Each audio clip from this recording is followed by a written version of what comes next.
तो आदाब, नमस्कार, गुड इवनिंग, सत श्री अकाल। एक बार फिर आप तमाम लोगों का स्वागत है क्राइम तक की कहानी के इस एपिसोड में। उम्मीद है पूरी फैमिली अच्छी होगी, अपना ख्याल रख रही होगी। मैंने कई जेल के किस्से आपको सुनाए और ख़ासतौर पर हमारे देश की जेलों की जो हालत है उसके बारे में भी आपको बताया। ऐसे बहुत सारे जेल हैं जहाँ पर तमाम सहूलियत है। आप बेशक किसी जुर्म की सज़ा के तौर पर वहाँ सज़ा काट रहे हो, लेकिन ऐसा लगता नहीं कि आप सज़ा काट रहे हैं, ऐसा लगता आप मज़ा काट रहे हैं। तो हमारी जेलों की हालत ऐसी है कि अगर जिसके पास पैसे हैं, रसूख है, पावर है, तो वो कैद भी जो है वो ऐश में गुजर जाती है। हालांकि कायदे से जेल जो बनाने के पीछे जो मंशा थी, जो मकसद था, वो ये कि जब कोई जुर्म करे तो उसे ऐसी सज़ा मिले एक चार दीवारी के अंदर कैद करके कि वो सोचे कि मैंने ऐसा क्यों किया, क्यों मैं पूरे समाज दुनिया से कट कर एक अलग ऊंची ऊंची दीवारों के पीछे कैद हूँ। तो ये मकसद था। और जेल का एक मकसद ये भी है कि सिर्फ सज़ा देना नहीं, बल्कि लोगों को सुधारना, बदलना। क्योंकि आमतौर पे कई देखा जाता है कि मुजरिम कई तरह के होते हैं। एक पेशेवर मुजरिम है जिनका जेल से कोई मतलब नहीं, उनको पता है कि वो जो काम कर रहे हैं तो जेल आना जाना लगा रहेगा। कुछ हालात के मारे होते हैं, मुजरिम होते नहीं लेकिन बन जाते हैं किसी न किसी वजह से। कुछ पहली बार जाने अनजाने उनसे क्राइम होता है तो वही मुजरिम बन जाते हैं। कुछ ऐसे होते हैं जिन्हें झूठे केसों में फंसा दिया जाता है, वो भी जेल पहुंच जाते हैं। जेल जाने के बाद मुजरिमों की ज़िंदगी कैसी होती है इसका हम लोग अंदाज़ा लगा सकते हैं। लेकिन आज की जो कहानी है, इस जेल से निकली एक अनोखी कहानी है। बात 2003 की है, कहानी दिल्ली की है। एक 25 भी नहीं, उस वक्त 21 साल की लड़की जिसका नाम सुनीता था, वो कॉम्पिटिटिव एग्ज़ाम की तैयारी कर रही थी।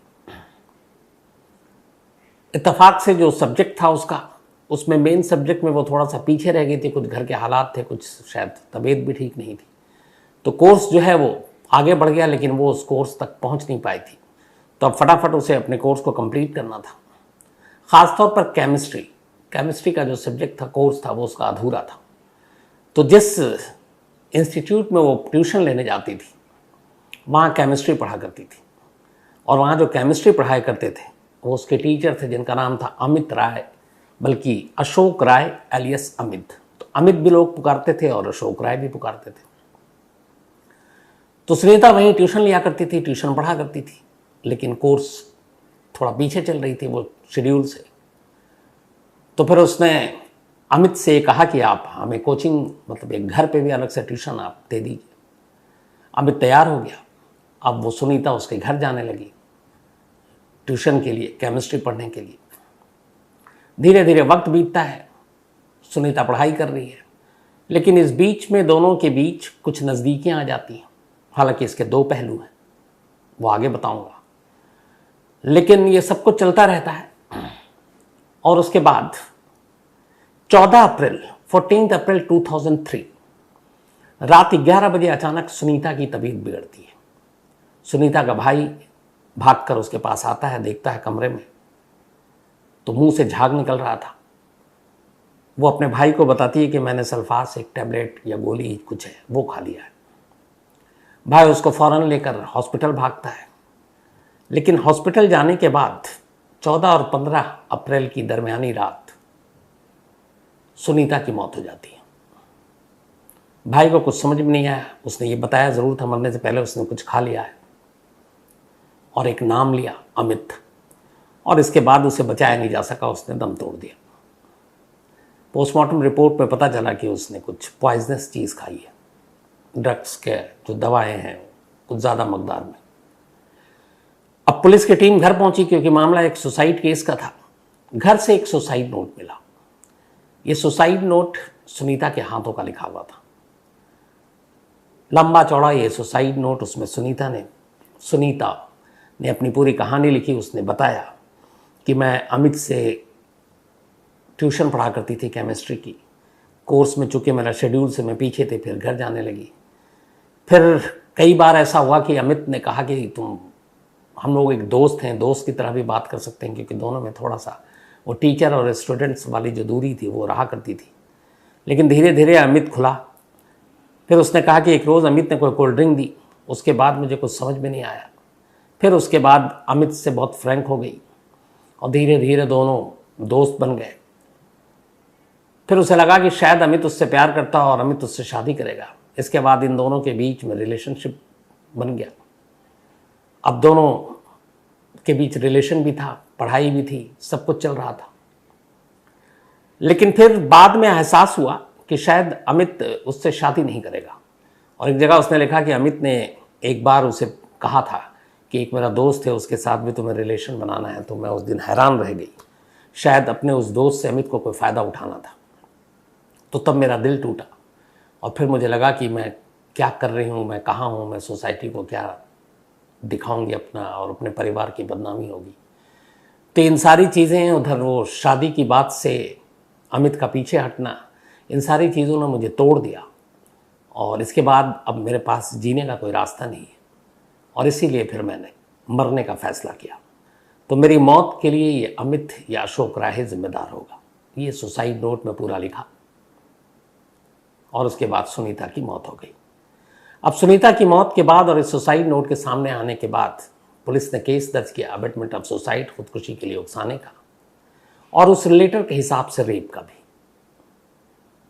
इसके बाद पुलिस ने चार्जशीट दाखिल की। दिल्ली की अदालत में यह मामला पहुंचा। अमित या अशोक राय गिरफ्तार हो चुका था। पुलिस कस्टडी में पूछताछ की गई, फिर उसको जुडिशियल कस्टडी में तिहाड़ जेल भेज दिया गया। तिहाड़ जेल जाने के बाद इधर मुकदमे की कार्रवाई चलती रही और आखिरकार लोअर कोर्ट ने अपना फैसला सुनाया। उसने इस सुसाइड नोट के बयान पर अमित या अशोक राय को अबेटमेंट ऑफ सुसाइड, उसके लिए उसकी मौत का जिम्मेदार मानते हुए 10 साल की सज़ा दी। और रेप के मामले में, चूँकि सुसाइड नोट में था कि उसने उसके साथ धोखा किया और धोखे से उसके साथ रिलेशन बनाया, उसके लिए उम्र कैद की सज़ा दी। तो अब अमित एक टीचर, अब उसके माथे पर एक रेपिस्ट की तोहमत और साथ में एक की जान लेने का जिम्मेदार, तो 10 साल उसकी। तो कायदे से उम्र कैद की सज़ा ज़्यादा थी, तो अब वो उम्र कैद ही माने। अब अमित तिहाड़ में लोअर कोर्ट ने अपना ये फैसला सुना दिया। लोअर कोर्ट के इस फैसले को हाई कोर्ट में चैलेंज किया गया। लेकिन 2003 की बात थी, करीब 6 साल बीत गए। 2003 अप्रैल एंड से ही अमित जेल में बंद था। पहले एक विचाराधीन कैदी के तौर पर, और फिर जब लोअर कोर्ट से फैसला आया तो फिर एक कन्विक्टेड के तौर पर, यानी एक सजा याफ्ता कैदी के तौर पर, जिसे उम्र कैद की सजा हुई। जेल के अंदर रहते हुए अमित ने एक फैसला किया।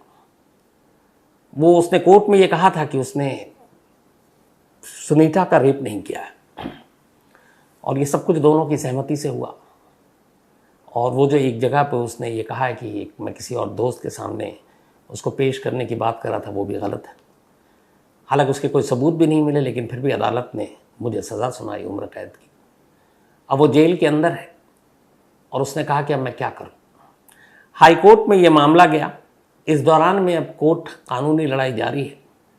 अमित ने तय किया कि वो अपनी पढ़ाई जारी रखेगा। वो जो ट्यूशन देता था, ट्यूशन इसलिए देता था कि साथ में वो अपनी यूपीएससी की तैयारी कर रहा था। लेकिन फिर गिरफ्तार हुआ तो कुछ एक दो साल उसके बर्बाद हुए। बट फिर वो संभला, उसने कहा कि नहीं, अब मैं तैयारी करूँगा, यूपीएससी क्रैक करूँगा। अब तिहाड़ जेल में वो तैयारी करने में जुट गया। तिहाड़ के अंदर एक लाइब्रेरी भी है।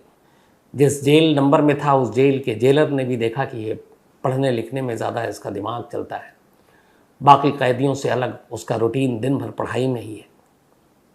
तो उन्होंने भी उसकी मदद की, उसे तमाम बुक्स ला कर दिए। अब चूँकि वो जेल में था तो कोचिंग सेंटर ज्वाइन कर नहीं सकता था, तब उसने जेल में दिन रात पढ़ाई करनी शुरू की। अपने सब्जेक्ट्स को लेकर जेल ऑफिशियल से उसने मदद ली। जेल ऑफिशियल ने भी, ऐसे लोगों की आमतौर पर जेल ऑफिशियल मदद करते हैं, ऐसे बहुत सारे किस्से हैं, मैं आगे भी बताऊंगा आपको इसमें। तो अब वो अपनी स्टडी में लगा रहा, यूपीएससी के एग्ज़ाम के लिए तैयारी करता रहा, जेल के अंदर पढ़ता रहा। बाकी कैदियों ने भी उसको देखा, उन्होंने भी फिर उसकी मदद करनी शुरू की। जेल स्टाफ ने भी उसकी मदद करनी शुरू की। और उस वक्त सुनील गुप्ता, जिनकी मैं आपको कहानी सुना चुका, जो पहले जेलर और पीआरओ रहे थे, उस वक्त वो उसी तिहाड़ में थे। तो इन लोगों ने भी मदद की। और इन तमाम मदद के बीच आखिरकार 2008 में उसने फिर अटेम्प्ट किया यूपीएससी का।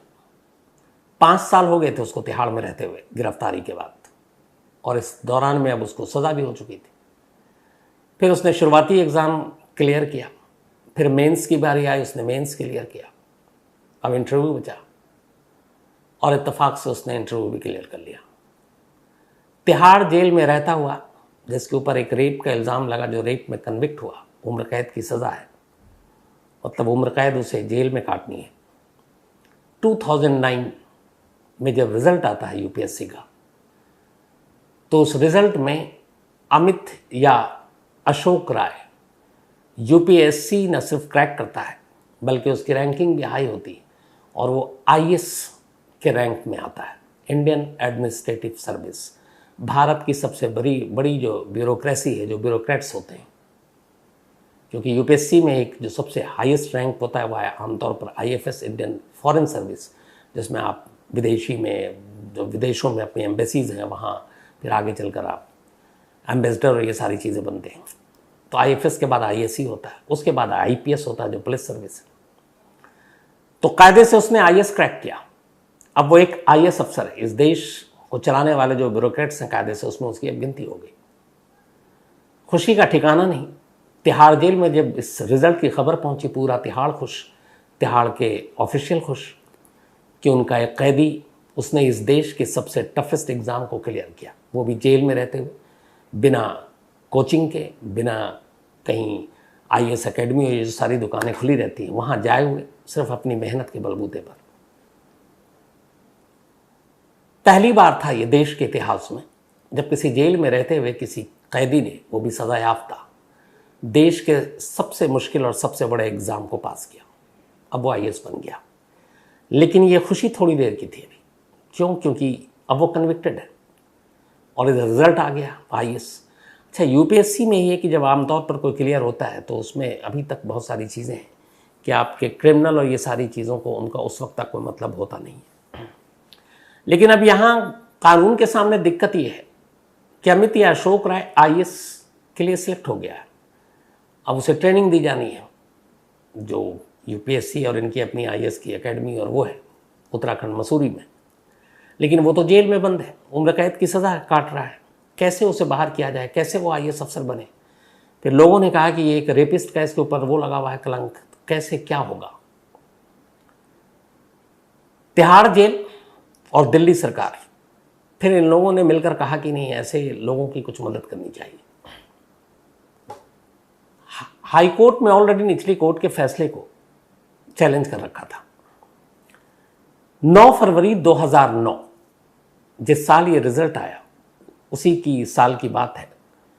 हाई कोर्ट में अब ये मामला गया कि तिहाड़ में एक सजा याफ्ता कैदी है जिसका नाम अमित राय है या अशोक राय है। निचली अदालत ने उसे उम्र कैद की सज़ा सुनाई है। रेप के मामले में वो कन्विक्टेड है। 5.5 साल अब तक उसको सज़ा काटते हुए तिहाड़ जेल के अंदर हो गए, 5 ईयर एंड 6 मंथ।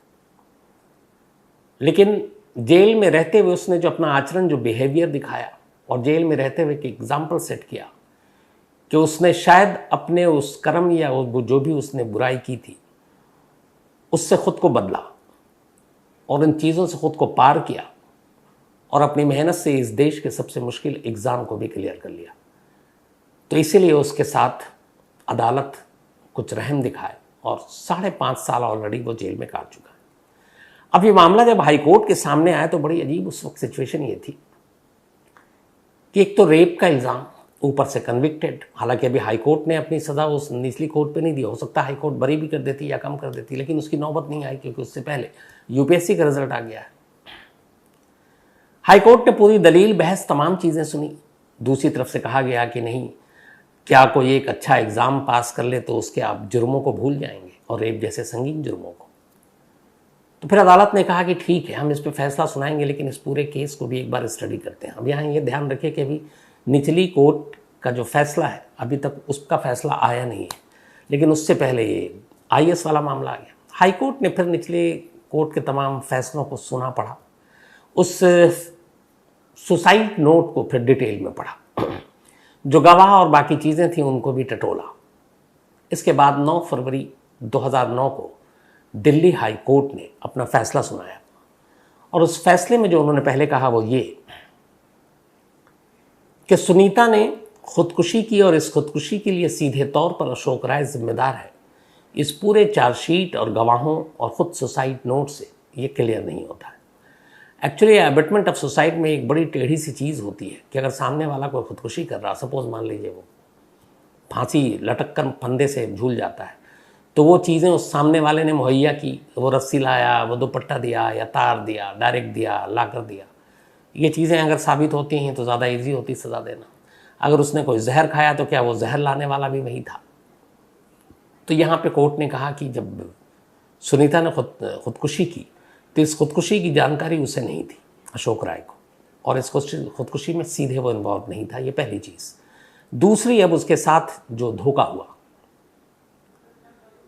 तो हाईकोर्ट ने कहा कि सुनीता और अशोक राय ये दोनों के संबंध काफ़ी पहले से थे और इन दोनों के बीच में जो पुरानी चीज़ें थी, जो बातें थी, जो रिकॉर्ड्स आए, उसको देखकर ये नहीं लगता है कि कहीं पे भी दोनों के बीच रिलेशनशिप में कभी कोई ज़बरदस्ती रही होगी।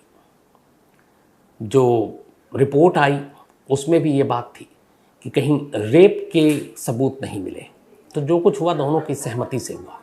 हाँ, ये धोखा कि शादी का वादा और शादी नहीं करना, इसके सबूत पक्के तौर पर कुछ सामने नहीं आए। तो ये ग्राउंड के खुदकुशी के लिए सीधे सीधे उकसाने का कोई सबूत, रेप जबरन, क्योंकि इन दोनों एक दूसरे को जानते थे, एक दूसरे से मिलते थे अकेले में भी, और कई बार दोनों एक दूसरे के साथ करीब आए, तो उसको देखते हुए इसको रेप की कैटेगरी में नहीं डाल सकते। इसका मतलब ये कि दोनों तरफ से सहमति थी। लेकिन हाँ, इसमें ब्रीच ऑफ ट्रस्ट या शादी के लिए वादा करना या फिर धोखा देना मुकरना, उस पर बहस हो सकती है। फिर हाई कोर्ट ने एक ऐतिहासिक फैसला सुनाया। उसने कहा कि इन चीज़ों पे फैसला सुना, उससे पहले एक चीज़ और भी है कि 5 साल 6 महीना अशोक राय जेल में काट चुका है और इस दौरान में उसने एक शब्द इस्तेमाल किया था, रिडीम्ड हिमसेल्फ। मतलब अपने आप को उसने एक तरह से मुक्त किया उन पापों से, या फिर बदला जो उसके ऊपर तोहमत लगा, और उसने मेहनत की और एक एग्जाम्पल सेट किया कि इंसान जेल में भी रहकर अच्छा बन सकता है और इस देश के सबसे टफेस्ट एग्जाम को भी क्लियर कर सकता है।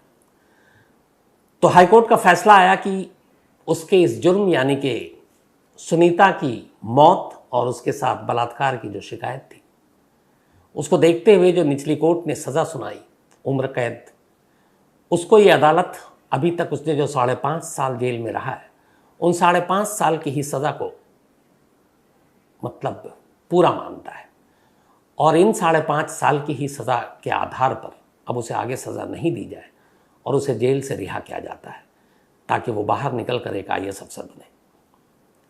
अब हाईकोर्ट का ये जब फैसला आया तो बहुत सारे विमेन संगठन और बाकी लोग भी आगे आए, यहाँ तक के जो NCW है, नेशनल कमीशन फॉर विमेन, राष्ट्रीय महिला आयोग, उन्होंने हाईकोर्ट के इस फैसले को सुप्रीम कोर्ट में चैलेंज कर दिया कि अशोक राय की रिहाई गलत है। उनका ये कहना था कि ये चूंकि उसके ऊपर रेप का मामला है, निचली अदालत ने उम्र कैद की सज़ा दी है, तो मिनिमम कम से कम 7 साल तो उसको जेल में रहना चाहिए और वो सिर्फ 5.5 साल रहा है। ये मामला सुप्रीम कोर्ट में गया और 24 जुलाई 2010 को सुप्रीम कोर्ट ने पहले दिल्ली पुलिस को नोटिस भेजा, फिर दिल्ली सरकार को, फिर खुद अशोक राय को भी। यहाँ पे दिल्ली पुलिस ने और दिल्ली सरकार ने अशोक राय की मदद की। उसने कहा कि उसने अपने आप को जेल में बदला है और 5.5 मुझे लगता है कि जो उसकी सज़ा है वो काफ़ी है। तब सुप्रीम कोर्ट ने अपना फैसला सुनाया 24 जुलाई 2010 को। अपने फैसले में सुप्रीम कोर्ट ने कहा कि NCW यानी राष्ट्रीय महिला आयोग क्रिमिनल केस में डायरेक्ट पार्टी नहीं बन सकती है। वो ना सुनीता की तरफ से है ना राय की तरफ से, तो इसलिए उसकी इस पिटीशन को खारिज किया जाता है अशोक राय की रिहाई के खिलाफ। और सुप्रीम कोर्ट ने कहा कि जो हाई कोर्ट का फैसला है वो बरकरार रहेगा।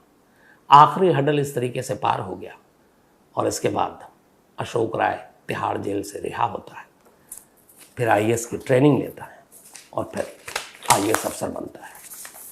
देश के इतिहास का ये पहला है मामला जिसमें एक कन्विक्टेड जेल में रहता हुआ शख्स जेल के अंदर से UPSC का एग्ज़ाम क्लियर करता है और IAS अफसर बनता है। अभी पिछले साल ऐसी एक कहानी दोहराई गई, लेकिन वो यूपीएससी की नहीं है, वो आईआईटी की है। वो भी अपने आप में एक बड़ा टफेस्ट एग्जाम होता है अपने देश में। बिहार के नवादा में रहने वाला एक शख्स जिसका नाम सूरज है, सूरज कुमार यादव, ये कोटा यहाँ पे आईआईटी की कोचिंग ले रहा था। तभी 2020 में कोरोना आ गया, लॉकडाउन हो गया, तो सूरज यादव अपने गांव लौट आया बिहार। सब कुछ बंद हो गया था। वहां आने के बाद इत्तेफाक से जिस गांव में ये रहता था, उस गांव में गांव के एक नाले को लेकर पड़ोसी से झगड़ा हो गया। इस झगड़े के दौरान एक शख्स की मौत हो गई और उस मौत के लिए सूरज यादव और उसके भाई दोनों को गिरफ्तार कर लिया गया। इनके ऊपर मर्डर के चार्जेस लगाए गए। चार्ज लगाने के बाद अब इन दोनों को जेल भेज दिया गया। ये दोनों अभी जुडिशियल कस्टडी में। जुडिशियल कस्टडी में जाने के बाद भी सूरज ने अपनी आईआईटी की तैयारी नहीं छोड़ी। वो जेल से ही पढ़ता रहा और जिस नवादा सब जेल में वो बंद था, वहाँ के जो सुपरिंटेंडेंट थे अभिषेक पांडे, उन्होंने खुद उसकी मदद की। उन्होंने उसे किताबें ला कर दी, बल्कि उसको कोचिंग भी दी अंदर ही जेल के, और वो इस तरह से आईआईटी की तैयारी करता रहा। और अभी 2022 जो गुजरा है, सूरज कुमार यादव ने न सिर्फ आईआईटी क्रैक किया, बल्कि 54th रैंक लाया पूरे इंडिया में। हज़ारों होते हैं रैंक। अब 54 रैंक का मतलब ये है कि उसके आईआईटी की जो बेस्ट कॉलेज है अपने देश में, उसमें उसको एडमिशन मिलेगा। और उसकी तमन्ना है आईआईटी रुड़की जाने की, और उसका ड्रीम है एक साइंटिस्ट बनने की, एक वैज्ञानिक। अब उसके केस पे भी नज़र रखी जा रही है, क्योंकि जो केस है, जो ज़मीन का झगड़ा हुआ, क्योंकि सूरज एक प्रोफेशनल मुजरिम कभी रहा नहीं, वो पढ़ाई कर रहा था, एक स्टूडेंट था, यहाँ आया, झगड़ा हुआ, एक पड़ोसी की मौत हो गई और उसके चक्कर में जेल में बंद है। लेकिन जेल के अंदर से रहकर उसने आईआईटी क्रैक किया, 54th रैंक लाया। तो मुझे लगता है उसके साथ इन चीज़ों को देखते हुए अदालत भी शायद रहम दिखाएगी। तो इन दो कहानियों से जो पता चलती है वो चीज़ ये कि इंसान अगर अपना लक्ष्य, उसका एम, उसका गोल, टारगेट सब कुछ क्लियर हो, तो फिर हालात कैसे भी हो, जगह कोई भी हो, वो सब कुछ हासिल कर सकता है। वरना सोचिए कि एक जेल के अंदर जहाँ पे एक से एक छटे हुए बदमाश, टेररिस्ट, कातिल, रेपिस्ट सारे मौजूद हैं, उनके बीच में एक लड़का पढ़ाई कर रहा है और पढ़ाई करते करते वो देश का सबसे बड़ा इम्तिहान पास कर लेता है। तो इससे पता चलता है कि अगर आप सही हैं, आपका एम सही है, तो फिर माहौल मायने नहीं रखता। तो ये दो कहानियाँ ऐसी है जो इसकी एक तरह से मिसाल है। तो फिलहाल कहानी में इतना ही। आपको कैसी लगी अपनी राय ज़रूर दीजिएगा। लेकिन कहानी ख़त्म करूं उससे पहले वही अपना सिलसिला। आज तनु दिरांगन, इनका बर्थडे है, तो हैप्पी बर्थडे तनु। और ये भावना ने भेजा, उनके सिस्टर है। राहिल खान का भी आज बर्थडे है, तो हैप्पी बर्थडे राहिल। साथ ही नेहा कुमारी, इनका भी आज जन्मदिन है, हैप्पी बर्थडे नेहा जी। धीरज कुमार ने भेजा है। जीशान का भी आज जन्मदिन है, हैप्पी बर्थडे जीशान। इसके अलावा प्रमिला बस्तोला, इनका भी आज बर्थडे है, तो हैप्पी बर्थडे प्रमिला। और ये भेजा है रंजीत सिंह मौर्य ने नेपाल से। साथ ही आज मिथिलेश यादव रांची से हैं, इनका भी आज जन्मदिन है, तो हैप्पी बर्थडे मिथिलेश। साथ ही आज ये मैं चलते चलते देख कर आया था अभी, नफीसा चौधरी, तो नफीसा का भी आज जन्मदिन है, तो हैप्पी बर्थडे नफीसा। और 8 साल की हो गई हैं। और वसीम चौधरी वेस्ट बंगाल, उन्होंने भेजा है, और इनकी बेटियां हैं ये। इसके अलावा रिजवाना खान और नौशाद खान, इन दोनों की आज एनिवर्सरी है। आप दोनों को बहुत बहुत मुबारक। Deep Narayan Singh, thank you so much आपके मेल के लिए। इसके अलावा गुरमीत सिंह और साथ ही अशरफ लखानी, इन्होंने कहानी की फरमाइश की है। साथ ही कुछ लोगों ने एक सवाल भी पूछा था, वो पता नहीं कहाँ गायब हो गया है, लेकिन याद आएगा तो बताऊंगा। साथ ही Darshit Patel, thank you so much. Anupam Anjaan, इन्होंने कहानी की फरमाइश की है। नीलिमा, इन्होंने कहानी की फरमाइश की है। श्वेता, इन्होंने कहानी की फरमाइश की है। साथ ही अर्जुन कुमार, इन्होंने भी कहानी की फरमाइश की है। तो जो आप लोगों ने कहानी की फरमाइश की वो जल्द पूरी होगी। पर फिलहाल कहानी में जितना ही, अब आपसे मुलाकात होगी कल रात 9 बजे किसी नई कहानी के साथ। तब तक अपना ख्याल रखिएगा। Thank you very much.